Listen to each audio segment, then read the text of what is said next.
Not coming from West Texas, we weren't, because all our families were musically inclined if we were going to have entertainment. But what happened was when That'll Be the Day became a hit, it was on the East Coast. So Alan Freed, and I'm sure you remember that name, had the Show of Stars, and he gathered up all the top records that were going up the Hot 100 and put them on a bus and made a tour out of it across the United States.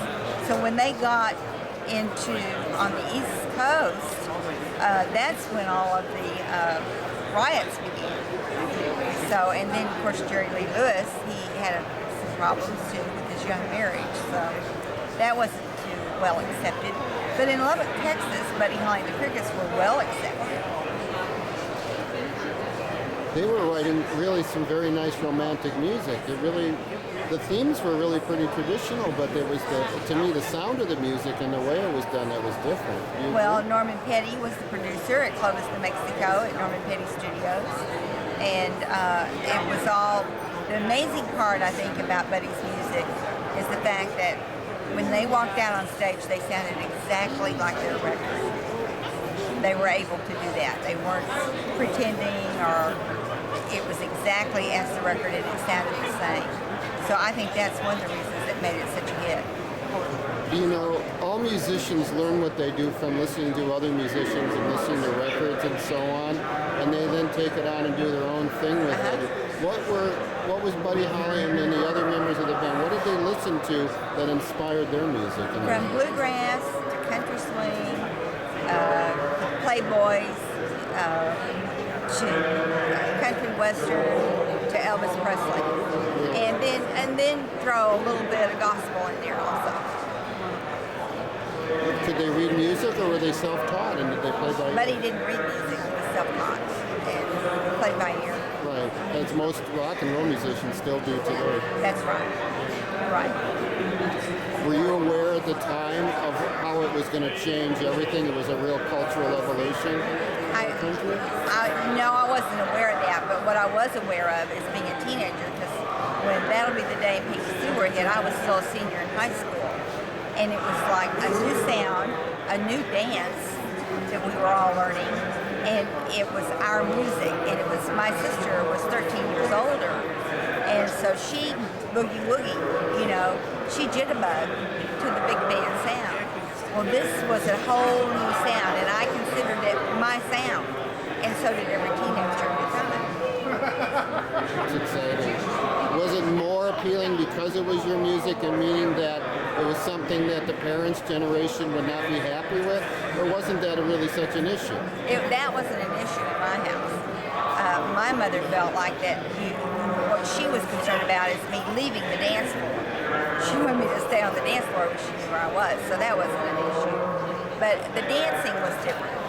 We had made up our own dances, and the rhythm and blues, and the black influence to rock and roll and Elvis Presley was a major, major movement in our time.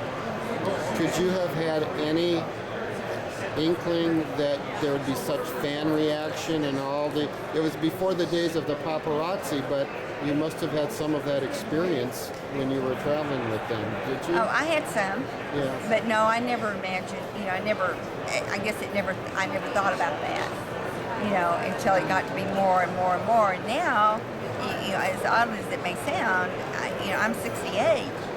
The English know more about me than I do, or that I can remember. Well, it's really exciting. And tell us a little bit about the book. The book is a wonderful book. It's memoirs. It came from my diary, and it's about 10 years, from 1957 to 1967. And those were the years that Buddy and the Crickets were performing and writing music, and why they were writing it, and our whole story.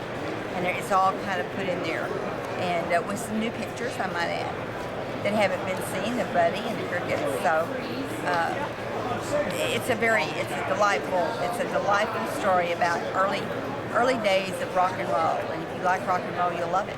Oh, that's good. I think most people who really love good music want to know its roots and where it came from and how it all started. And this will be an exciting read for people. Thank you. Thank you. We have to ask you, I'm sure you've seen the Buddy Holly story, the movie. What did you think of that movie, and how accurate was it in terms of what really went on in those days? Well, it wasn't very accurate, but let me say, Jerry Busey did a fine job in his acting. And he did as good a job as he probably could do with the script that had been written for him. But they didn't have Norman Petty in the movie. They didn't even have the Crickets' real names in the movie. And right at the beginning of the movie, they have Buddy, a girl getting on a bus going off to college, and he's going boola boola. And everybody in the entire world thinks that that's Peggy Sue, Buddy Holly's girlfriend, going off to college, because his girlfriend was very short, dark curly hair, and I am a long-legged blonde, and so they cast the role, as you will notice, with the long-legged blonde. So it's just one mistake after another, and we still don't have a mountain behind Lubbock High School, and never will have. Really? Yeah. Well, that's interesting. Yeah. So when people read the book, they're going to get the real. They're going to get the real story. When they read the book, they're going to get the real story. So I want to know, what's the deal? Why did he write a song about you and not his wife Because first of all, he didn't know his wife at the time? when he wrote Peggy Sue, and we had double dated. He had a girlfriend, and we shared my records that I got out of Black Cafes. My brother-in-law sent to me. He was in the Air Force, and he had a buddy that changed the records in the Black Cafes, and so he said, "What do you do with those?" And he said, "Well, I just throw them away." And he said, "Well, I have a little sister-in-law that would just love to have them." So I got all of them, and I shared them with Bud and Jerry, and we loved rock and roll, and we loved dancing, we double dated, and we were high school kids. And then you married the drummer. I did at a later date, after I graduated from high school. Now, did the drummer die in the plane too? No. Oh, he didn't. But I divorced him also. Right, he wanted it. It should have been him and not. No, I didn't say that. Well, thank you. It was wonderful talking with you. Thank you. And this is the book. It's called And this is the book. Whatever Happened to Peggy Sue. And this This is what happened to Peggy Sue. yes, She's right here. In 2009, February 3rd, will be 50 years. My God. So you need this book in your library. This is a great book for anybody who loves the history of rock and roll, and it's such an important part of American cultural history that, it should be something that people know about. Plus, it's a great story and a great read. Oh, thank you.